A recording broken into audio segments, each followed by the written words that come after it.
Welcome to Tough Crowd. You know how almost half of radio is owned by either Viacom or the Clear Channel? Well, now the FCC is trying to do the same thing with all the other media. Now, some people say this is bad, but it's good, because you'll only have one person to blame. You'll know who it is, either Rupert Murdoch or Ted Turner. You'll know which products to boycott. We can openly divide ourselves like the Shiites and the Sunni Muslims. You know, media is our religion anyway. TV is. So you can be the O'Reillys or the Michael Moores, you know. We could all worship different stations. Instead of rioting during Ramadan, we start trouble during Sweeps Week. Because right now we're divided anyway. Look, there's newspapers, TV stations, magazines for everybody. Ebony and Essence, only black. Latinos have Latina for the women. Those porno comics for the guys. The Asians have Computer World.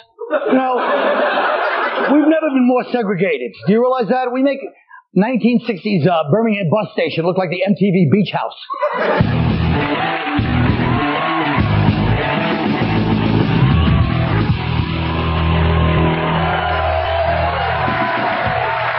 I just want to say I really am a great comedian. All right, look.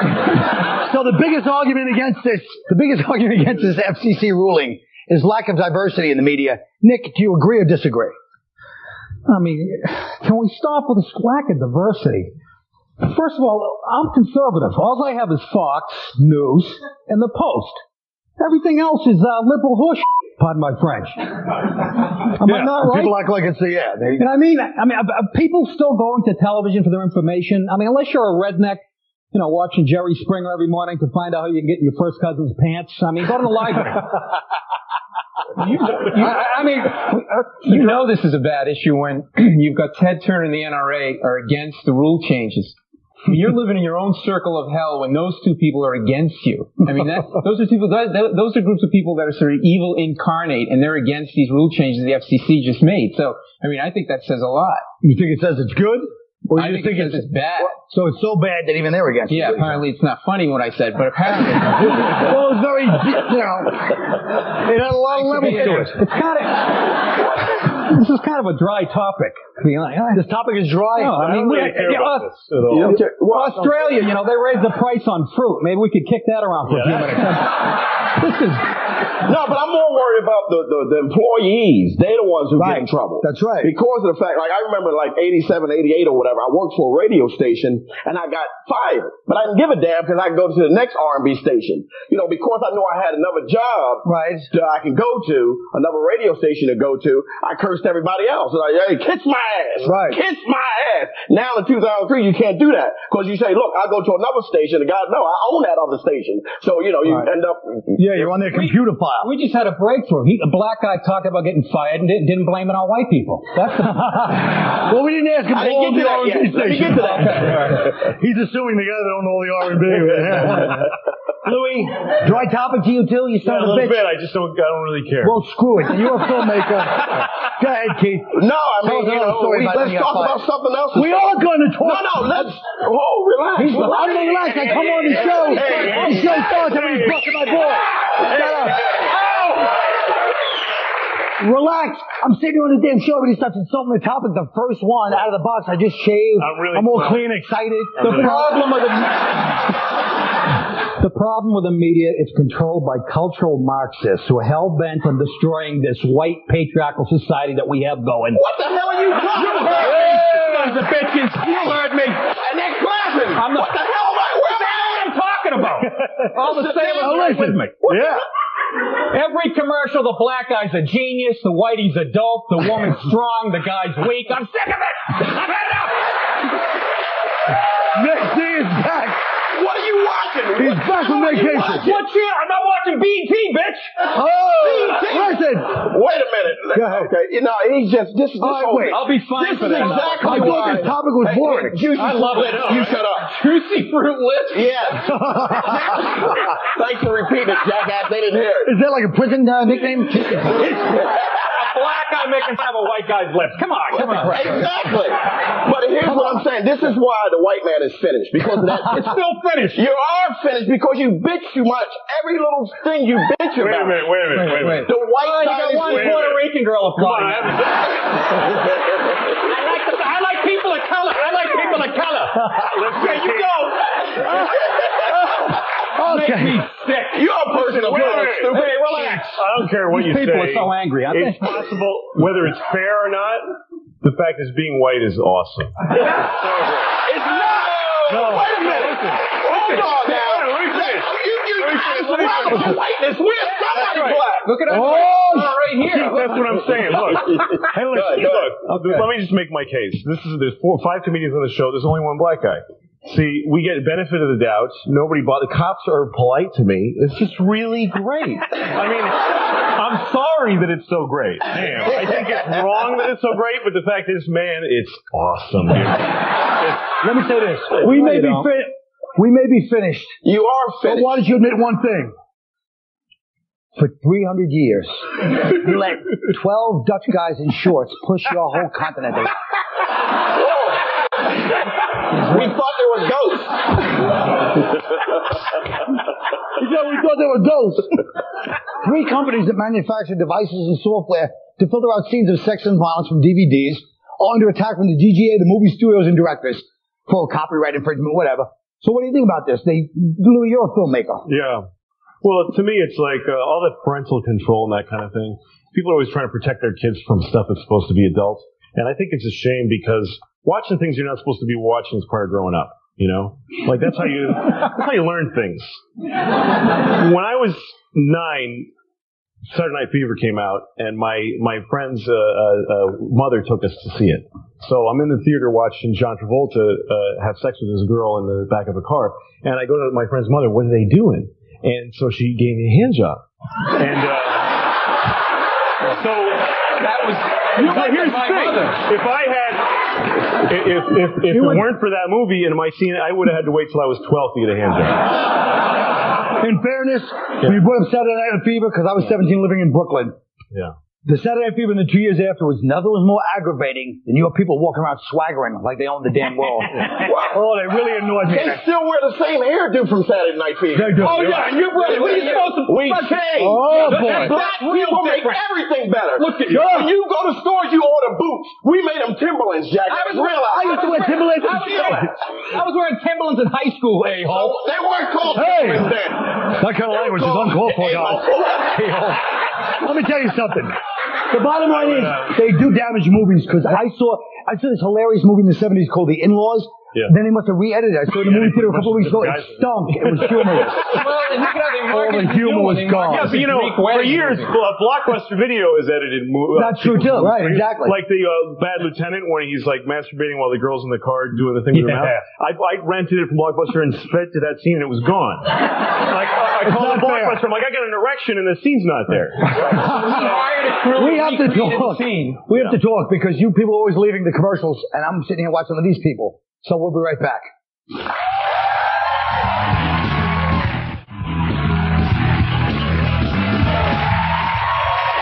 Okay. First of all, do you believe these bastards critique the topics like they know what they're talking about? Oh, that's a dry topic. And look, they had a hell of a time. I think we can all learn a nice lesson from that, right, folks?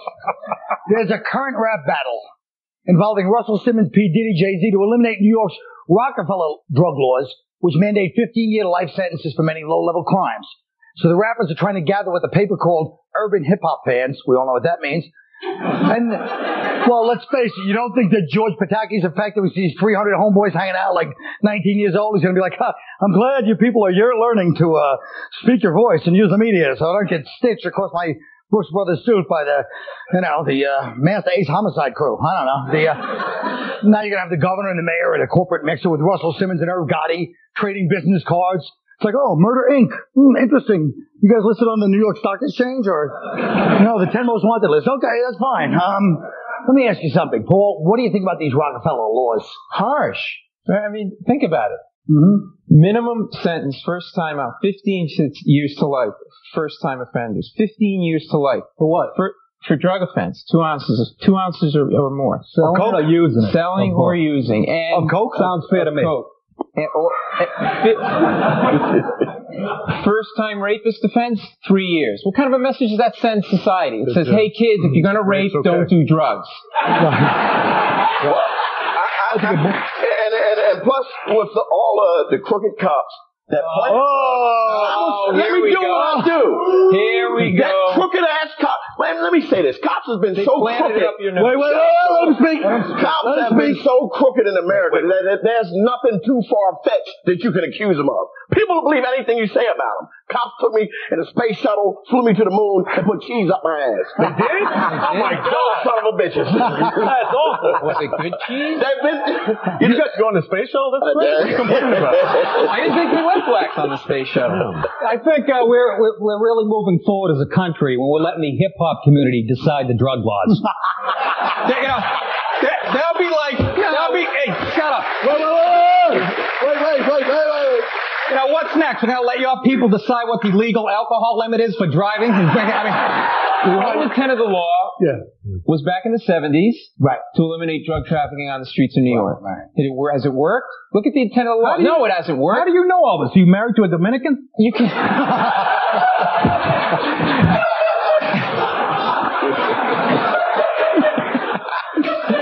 It hasn't worked. I can go outside. I can go outside the studio right now, and in 15 minutes score a bag. And the only reason it takes 15 minutes is there's a line. I mean, come on. All right, look. How about this subject? What, do you want to say something else? No, go ahead, man. All right. AOL is launching a website aimed directly at blacks, the fastest growing online audience. No, it's true. They have their own website, and I know because I went on it accidentally. I'm serious. I went on it accidentally. True. It was first of all, my Windows 98 were tinted. Now I'm not making that up. It sounds like a joke. Damn it! And I knew it was a black online because my instant message took 2 minutes. It was 2 minutes late. So go ahead, Pete. What do you? Let me say this, man. When you talk about when people, they get on like, hey, stuff is being geared for black people. Stuff has always been geared for white people. Who do you think Friends is geared for? No, you know what I mean? The Mexican population that's growing is geared for you folks. Can I point out a reason why we make up 68% of the country? Okay, so why are you bitching when something happens when people gear stuff towards black people? You should. You all the time. And you go like, okay, we have FUBU. Hey, black, you got FUBU. What do we have as white people? You got Dockers. That's what you have. A damn good pants. Growing up, a fine pair of pants. Louis, go ahead. Growing up black in America is different than growing up white. It's just different, right? Yeah. Right. I mean, yeah, I can say that. So, if you're black, you're different than some white people sometimes. But, go ahead. It's not as awesome. Somebody who markets stuff says, hey, I bet that if we make this more like these people would like it, we'll make money. They're just making money. Right. Who cares? Well, because the whole thing is to carve it out. That's the whole thing. But they're going to carve it out with the Asians. That's a very yeah, but you know it backfires because aren't you insulted when something's geared right to you? It's like it's targeted to you. Like, no, hey, black guy, there's a gold tooth. You're definitely Bud Light. I mean, don't you just want to watch stuff that's good because it's good? You don't want to see that. Hey, I'm supposed to go to the black one. You're going to get hit. No. You're going to get hit. Can I just say this? Go ahead. They're going to get hit with. Don't say. They're going to get hit with major spam. All these penis reduction ads you guys are going to be seeing. They love spam. They love spam. It was a compliment. It was the opposite. Now listen to me. The country's schizophrenic because everybody's like, oh, we should be unified. Then segregate. Everybody goes, hey, wait a minute. They should be. People should allow their own culture. Right. This country's phony. Celebrate diversity. Just don't point out anyone's different. Right. I know I've said it a few times. It's getting a little played out, but you have to admit it's a damn good point. Yes, excellent. Everybody's damned if they do and damned if they don't, and I can't take it anymore. I'm going to eat one of those chocolate things. As MacArthur said in the Philippines, we'll be right back.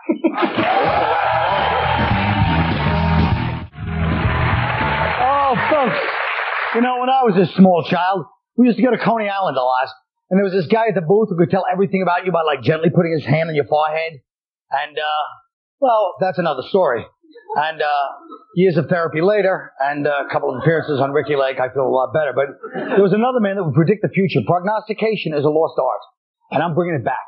We went out and asked some people some telling questions like, how many fights you've been in, what's the personality trait that people criticize you the most for.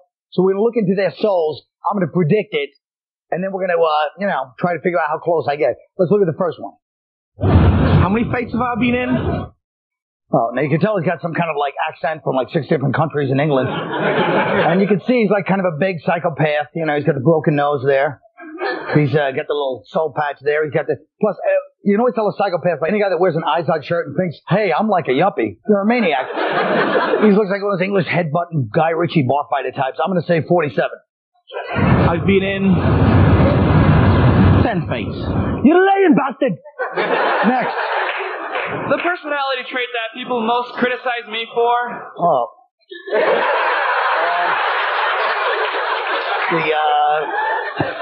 The stalking Molly Ringwald in 16 Candles? I don't know. Answer? I scream like a little girl when I'm tickled. If he's not setting himself up in New York, how long before you see him walking through Chelsea in a pair of Daisy Dukes, right, folks? No, I'm kidding. Okay, next. I'm talking. Personality trait that most people criticize me the most for is that I have a 1950s personality in 2003. Well, you try to follow that Daisy Dukes reference. Go ahead, answer. a little high strung. Yeah. Seems like they really have to call out the SWAT team when you and the fellas get together over the backgammon set with a couple of light beers. Now listen. All right, who's next? Personality trait that people criticize me most for is telling white girls I'm Method Man. Answer. smoking too much goddamn weed, yo.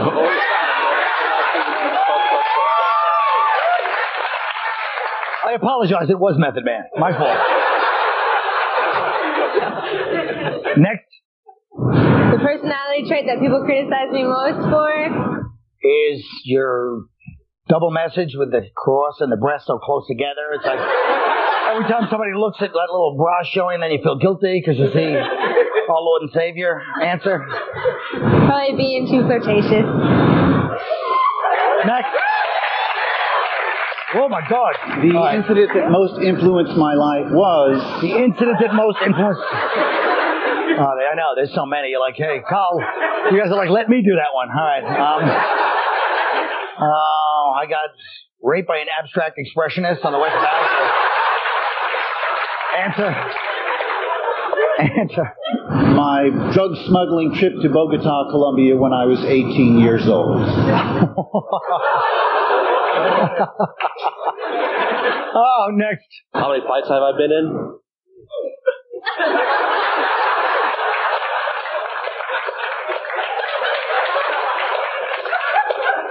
And you know, how many fights have you been in? There's a guy in the audience. You know, rarely they said that before we came in tonight. They go, the guy came. The guy we shot in the footage. He's right up front.